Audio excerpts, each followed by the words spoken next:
Perfect.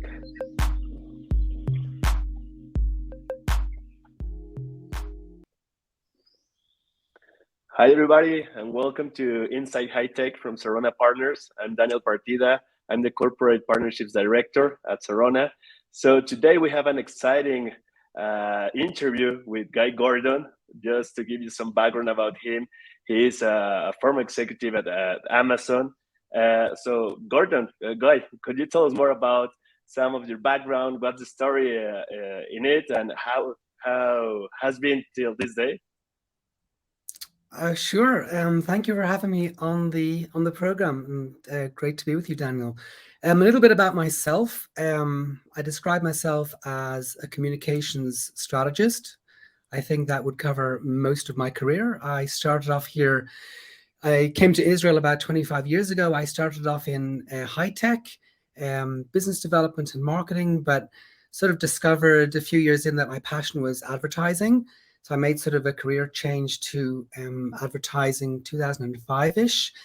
And I stayed working in the advertising world as an account planner, the person who comes up with the big ideas behind the campaign and the message. And I did that until about 10 years ago, I think. And then I wanted to strike out on my own.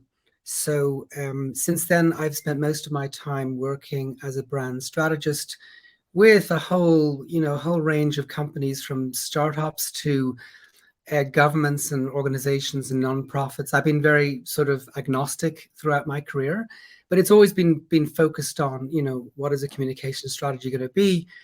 How are we going to, make this advanced technology interesting and accessible?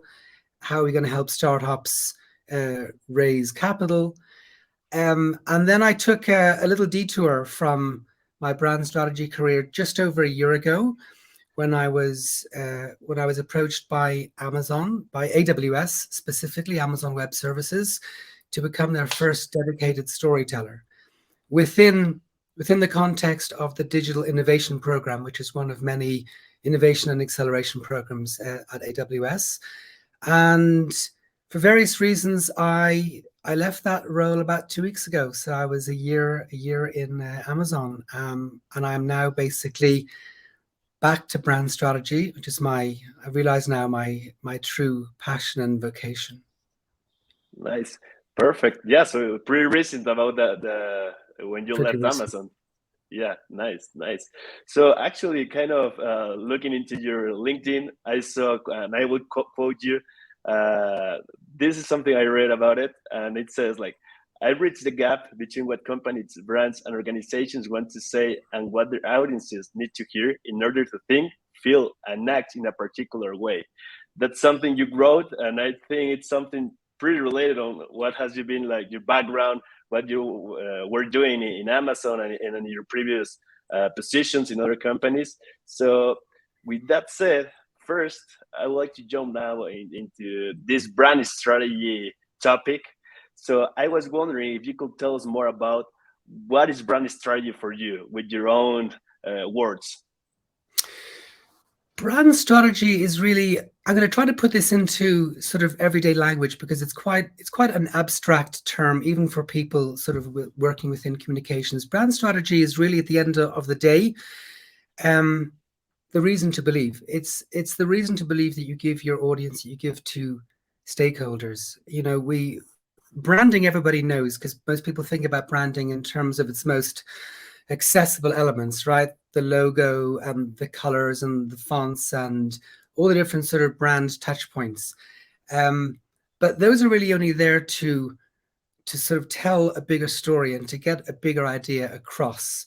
And the brand strategy really attempts to sort of discover the essence of an organization or a company. Their, in French, their raison d'être. What's their reason for being? What's the role that this company or this organization has in the world and has in the lives of stakeholders and customers and investors.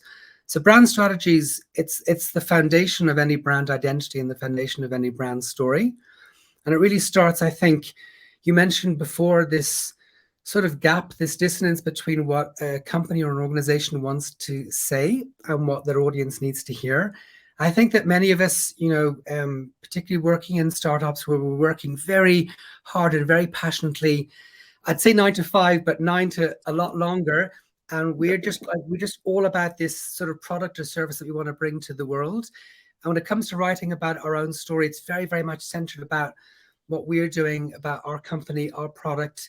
And insofar as it relates to anybody else, we'll talk about sort of benefits and features. But most of us in our lives have like so many messages in our minds and so much like noise in our everyday lives that what you're doing in your startup's probably not that relevant to me or relevant to anybody else outside of your team.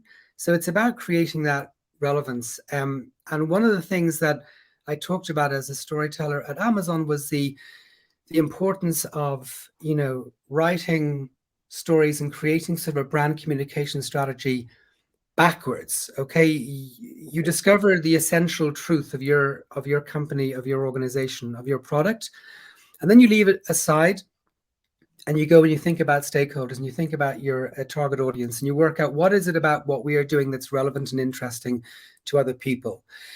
And the brand strategy, the story, is sort of where the two meet. It's somewhere in between.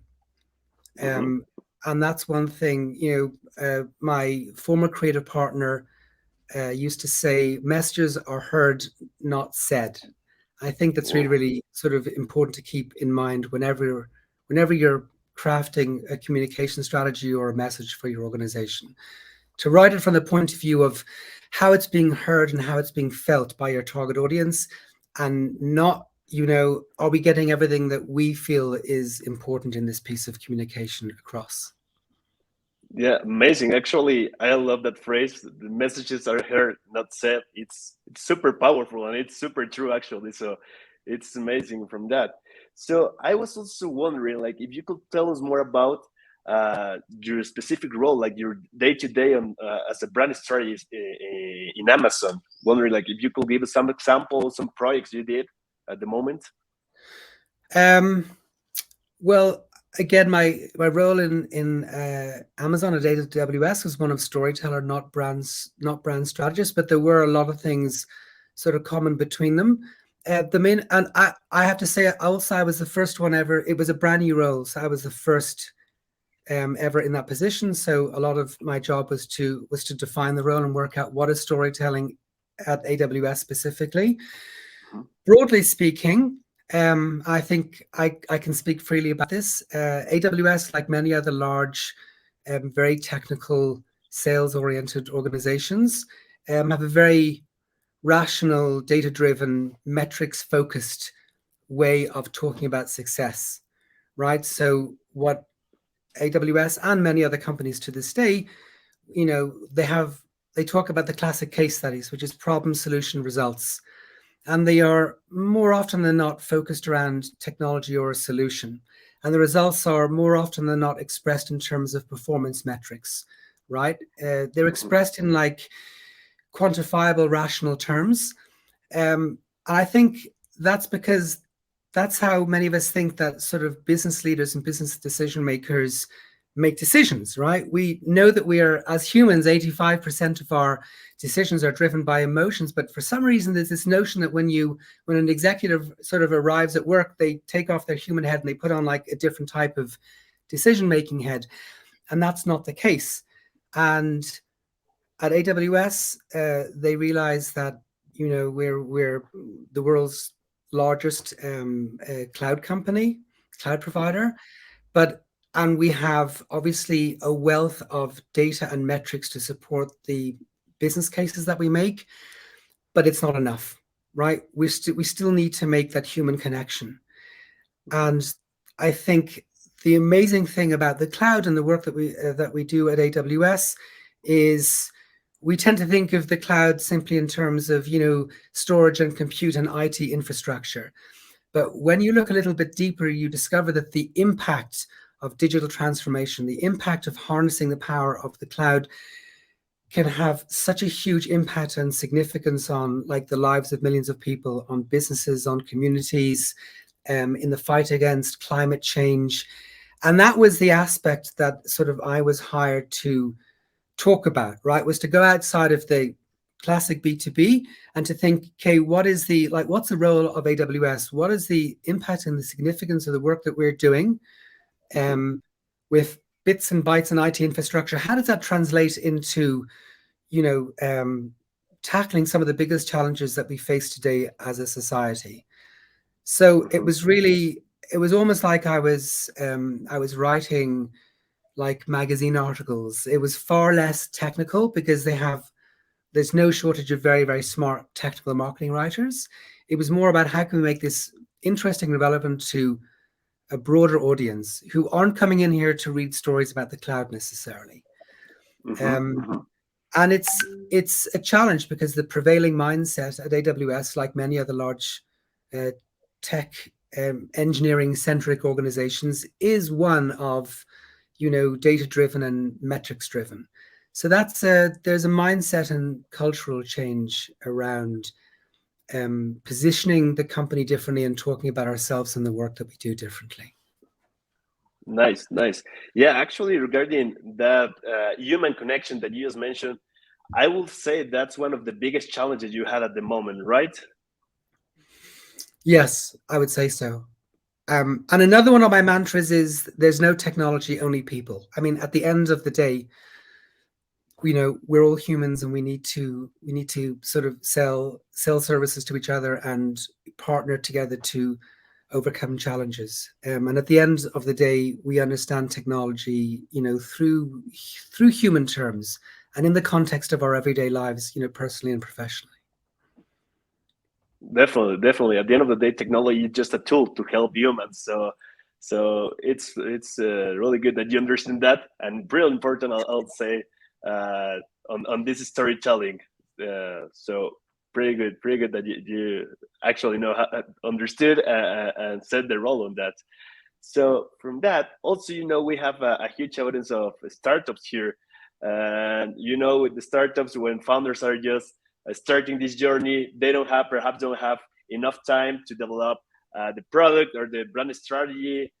So, what would you say? Is it that important to start with a brand strategy on the early stage on the startups? Would you recommend that? Well, I want to unpack some of the terminology when you say, you know, brand strategy. Usually, branding, I don't think at the very, very earliest stages when you're still bootstrapping it, right, and you're putting together your first deck and you're reaching out to your first angels, like you're just coming out to the world. Branding is clearly not what investors and stakeholders are looking for. The most important thing is to get your story across. What makes you interesting? What makes you um, different, right? Different is better than better for Mm-hmm. sure. Um, and you know, to use that cliche, it's the elevator pitch. It's the 30-60 seconds. How do you describe your company when you don't have any supporting slides? It's that, and it's the ability to be able to frame what your company is doing in a broader context that I think is important. So, you know, a lot of startups have come to me over the years and they said, "Oh, we'd love to do branding, but we don't have, you know, we're not there yet, or we can't allocate resources." And I say, "Well, you know, quite right. You shouldn't be branding in terms of full branding, creating the visual identity and all of the assets. Not important right now, but the brand strategy or the story aspect of your brand is something that you absolutely do have to get, you know, from the very start." And I think that that's, you know, money and time and resources well spent is really thinking about the story that you frame your company in, right? So you put together your deck and there's lots of different templates you can use. You can use the Guy Kawasaki model or the Peter Thiel. There's, you know, there's endless debate about what slides you have to have and what you have to call them. That's fine. You do need to get that information across.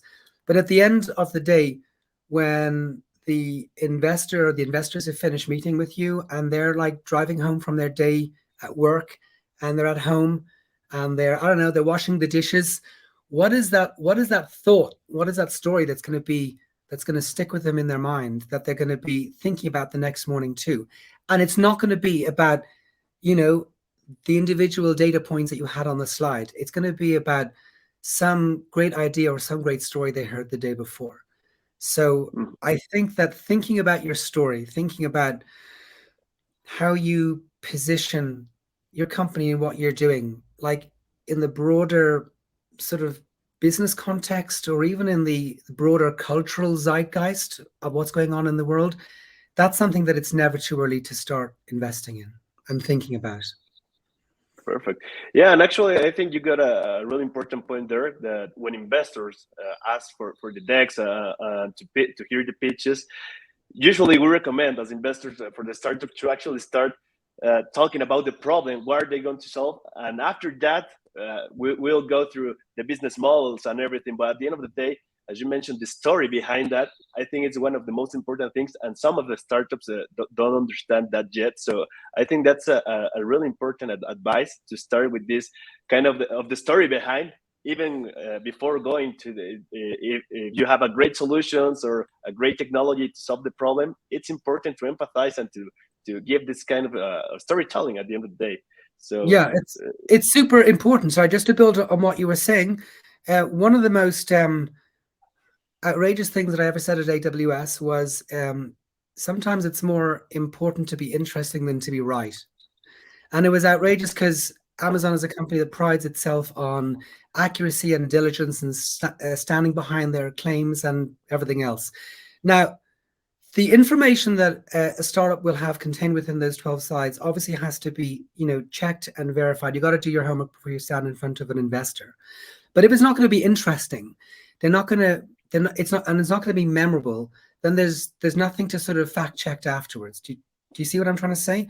First of all, yeah, make it interesting. Interesting is the basic table stakes. If what you're doing is not interesting, doesn't pique the curiosity, then it doesn't matter how right or not right you are with your business assumptions or your technological claims. None of it's going to be relevant because nobody's going to remember what you said to them anyway. So first of totally. all, make it interesting. And I think that's where the story comes in. And I still remember like interesting, kooky founder stories that I heard. The founder story alone would not be enough for me as an investor to put, to sign a check.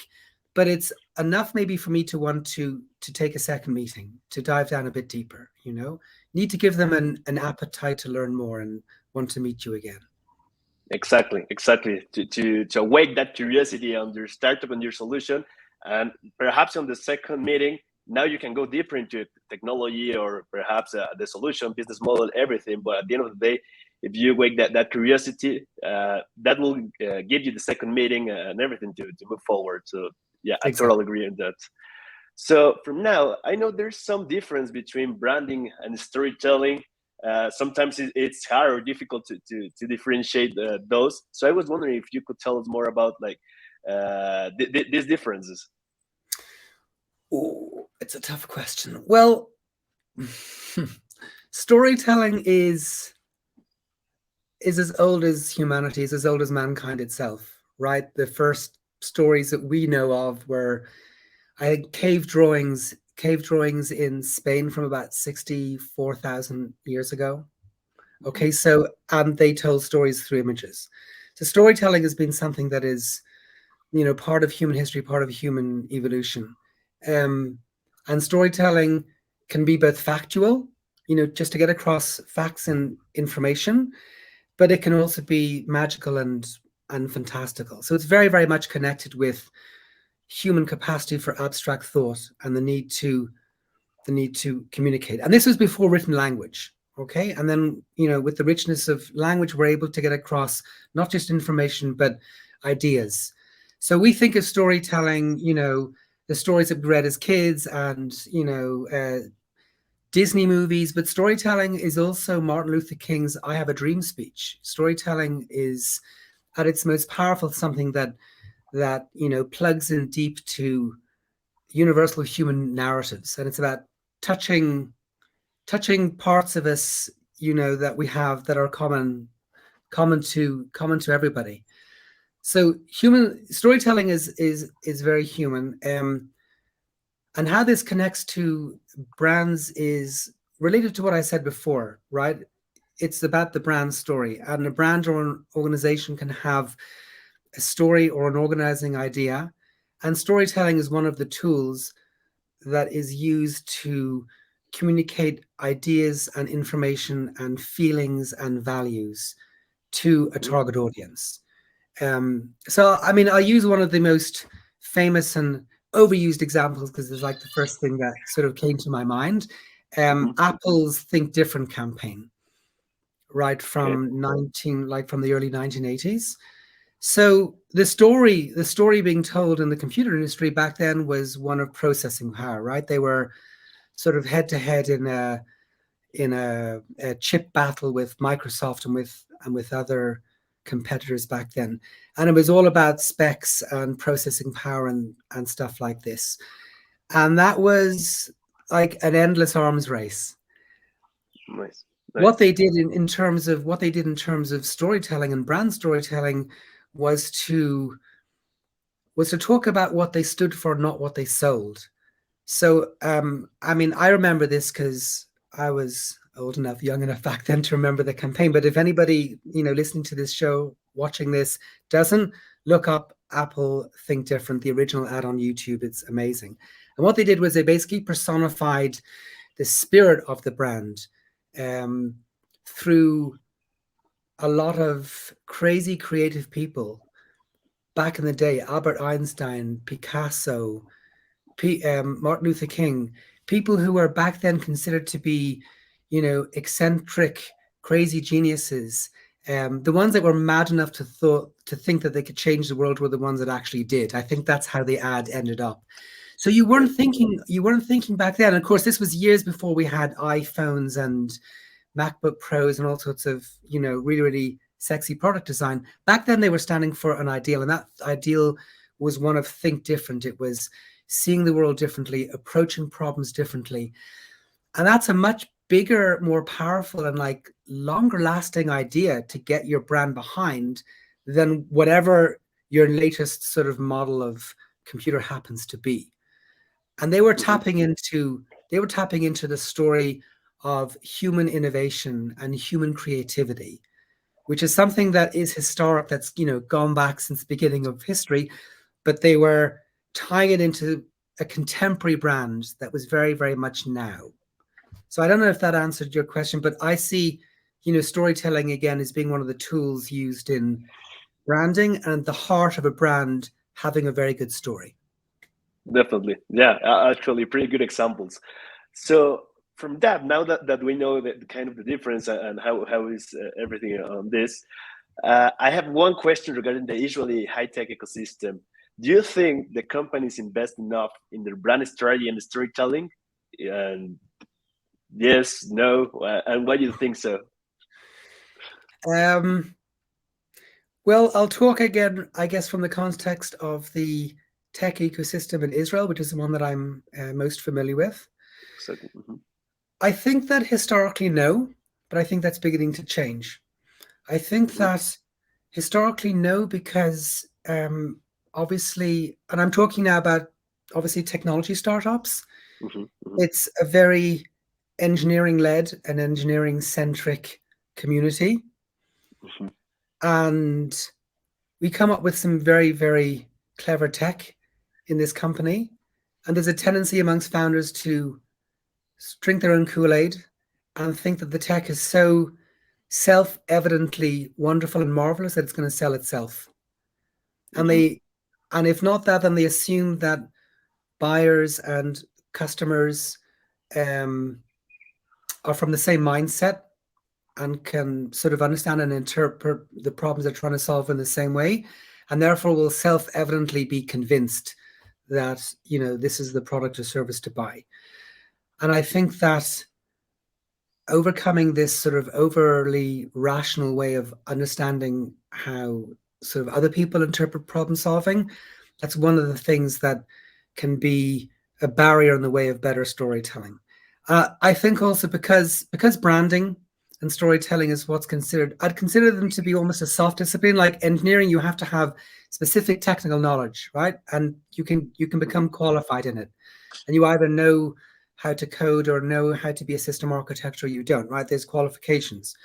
Whereas branding has aspects of, copywriting and art and design, and these are things that sort of are out there in the public domain. So everybody feels that they can look at a logo and sort of critique it, or anybody feels that, you know, if you can write English, then you're sort of qualified to judge good copy or judge good messaging. So I think it's, yeah, I think that there's a certain degree of, I don't know, snobbery within the technical community about marketing being like a soft discipline, and branding being even more so, because it's something that's very abstract and lots of big ideas and stories, but it's not really connected to the product.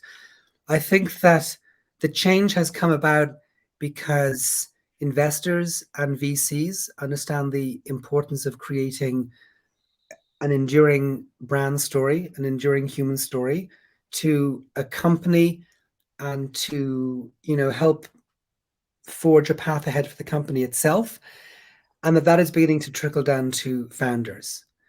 So there's a little bit more of a realization. I also think that if you're working in certain sectors like cybersecurity, where there are hundreds of companies, right, and many of them have founders who have a similar background in Israel, who come from like the same sort of army cyber units, those are no longer points of differentiation.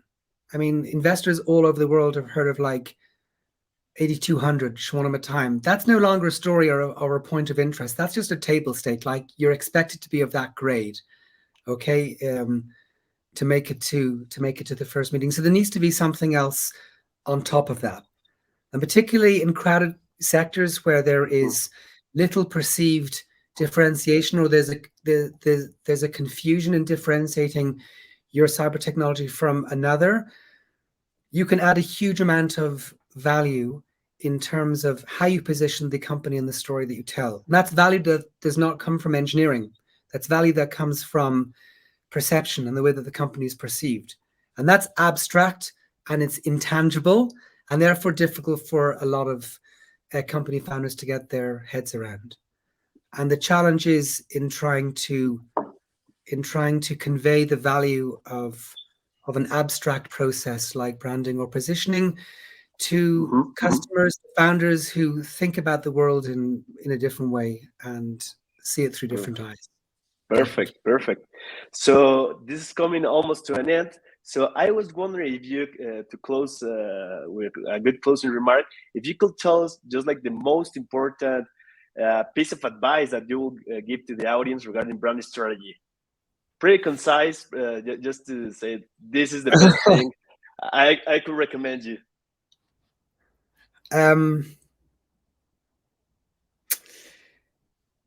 I'd say different is better than better. Different is better than better. Different really nice. Different plays in its own ballpark, you know. Better is only something that's relative. You might be the best right now, but then somebody will come tomorrow and they'll be better. So your better is just relative to your competitors and conditions in the market. If you're different, you're playing in your own ballpark, and that is always going to be distinctly different. And from there, you can talk about your business, but make that differentiation in however it makes sense. Amazing.